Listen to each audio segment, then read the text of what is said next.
এবার আয়ারল্যান্ডের বিপক্ষে বাংলাদেশের বিশাল লজ্জাজনক পরাজয় ঘরের মাঠে।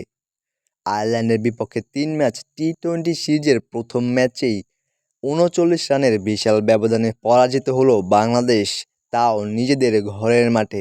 প্রথমে ব্যাট করতে নেমে মন খুলে ব্যাটিং করতে পারলেও আয়ারল্যান্ড বাংলাদেশ যখন ব্যাটিং করতে নামে একেবারেই বিপর্যস্ত হয়ে পড়ে আয়ারল্যান্ডের বোলারদের সামনে। কোনো রকম মাথা তুলে দাঁড়াতেই পারেনি বাংলাদেশ আয়ারল্যান্ডের বোলারদের সামনে।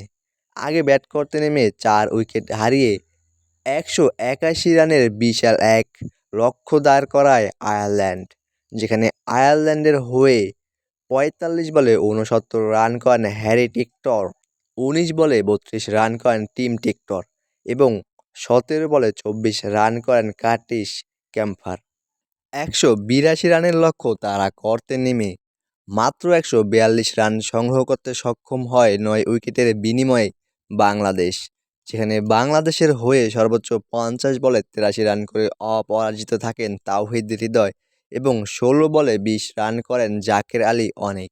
বল হাতে আয়ারল্যান্ডের হয়ে দুর্দান্ত বোলিং করে মাত্র ১৩ রানে ৪ উইকেট শিকার করেন ম্যাথিউ হামফ্রিজ এবং ৩ উইকেট শিকার করেন ডেরি ম্যাককার্থি ও ২ উইকেট শিকার করেন মার্ক অ্যাডায়ার এবং বাংলাদেশকে ৩৯ রানের বিশাল ব্যবধানে হারিয়ে প্রথম টি-২০ ম্যাচে ১-০ ব্যবধানে এগিয়ে গেল আয়ারল্যান্ড।